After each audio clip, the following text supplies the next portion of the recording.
I never imagined a casual favor would shift the ground beneath my life. It started with banana bread and ended with a kiss that made me forget how to breathe.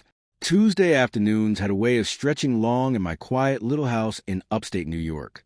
The kind of day where sunlight feels like a warm whisper against the walls. I was stirring batter in the kitchen more out of habit than hunger, just something to fill the silence. My divorce had been finalized nearly 2 years ago. No fireworks, no scandal. Just two people slowly forgetting how to be in love. I had grown used to the quiet. That's when my old friend Lisa called. We'd raised our kids side by side once, back when PTA meetings and carpool lines were our idea of social life. We drifted a bit over the years, but never completely lost touch. "Hey, Lee," she said, her voice warm but tinged with something heavier. "Can I ask a favor?"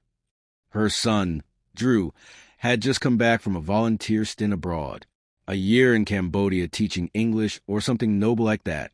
She said he'd been distant, unsettled since he returned. "He always liked you," Lisa added. "Maybe you could talk to him?" I agreed, mostly out of kindness, maybe a little curiosity.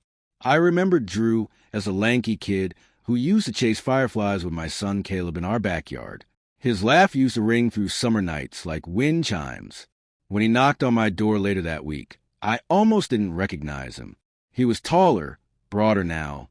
His face was more angular, touched with a bit of scruff that made him look older than his 27 years. But those eyes, still that same spark, that same warmth. "Hey, Haley," he said, brushing a hand through his dark hair. "My mom said you wanted to talk?" I stepped aside, gesturing toward the living room. "Your mom said you needed to talk. Either way, there's banana bread." He laughed, deep, effortless, and settled onto the couch. We talked, first about safe things.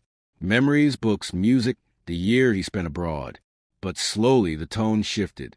"I came back and everything feels off," he said, voice quiet now. "Like the life I paused doesn't fit anymore." I nodded. "I get that. After my marriage ended, I didn't recognize a woman in the mirror for months. Everything felt unfamiliar, even myself." He looked at me with something that wasn't pity or admiration, but connection, that subtle, humming tension that pulls two people into orbit without a single touch. Over the next few weeks, Drew started showing up more, sometimes with coffee, sometimes just a question about life. I didn't expect the conversations to become the best part of my week, but they did. We started lingering longer, sitting closer. One night on the patio, the sky lit with stars and the air thick with the scent of honeysuckle, he looked at me with an openness that stopped my breath. "You always made me feel safe," he said. "Even when I was a kid. It wasn't just your house. It was you."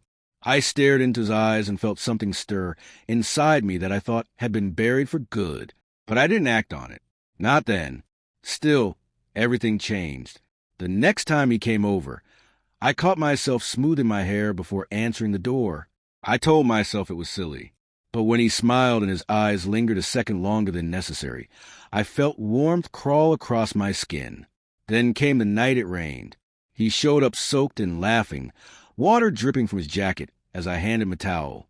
I turned to walk away, and he gently caught my wrist. "Haley," he said, voice low. "Can I?"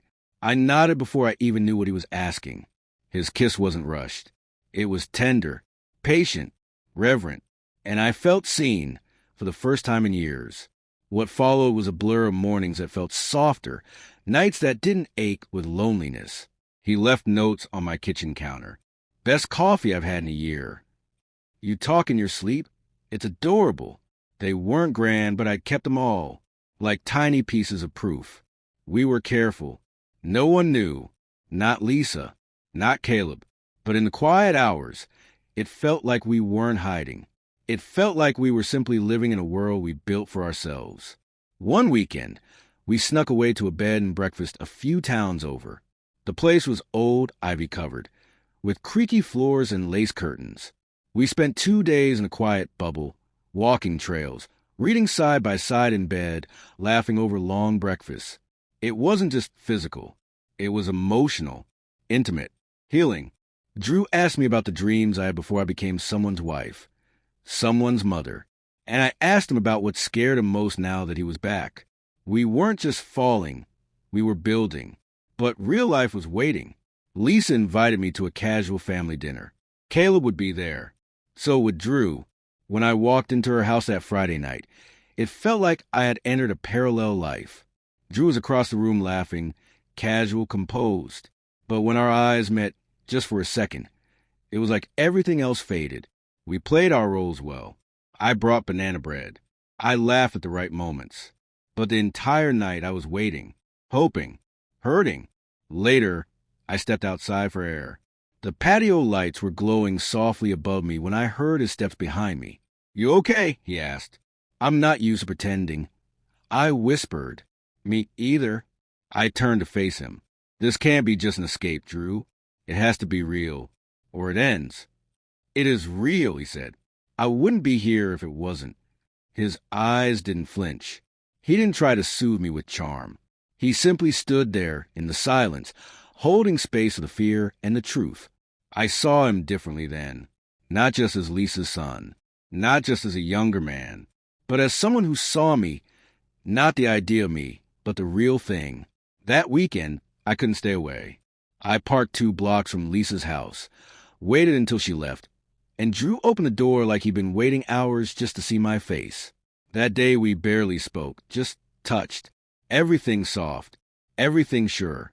Afterward, as we lay tangled in sheets, he whispered, "I don't want to hide anymore." I looked at him. "The world's not ready." "What about you?" "I want to be." The following week, we told Caleb. It wasn't easy. He felt betrayed, confused, like the ground under his childhood had cracked. But he listened.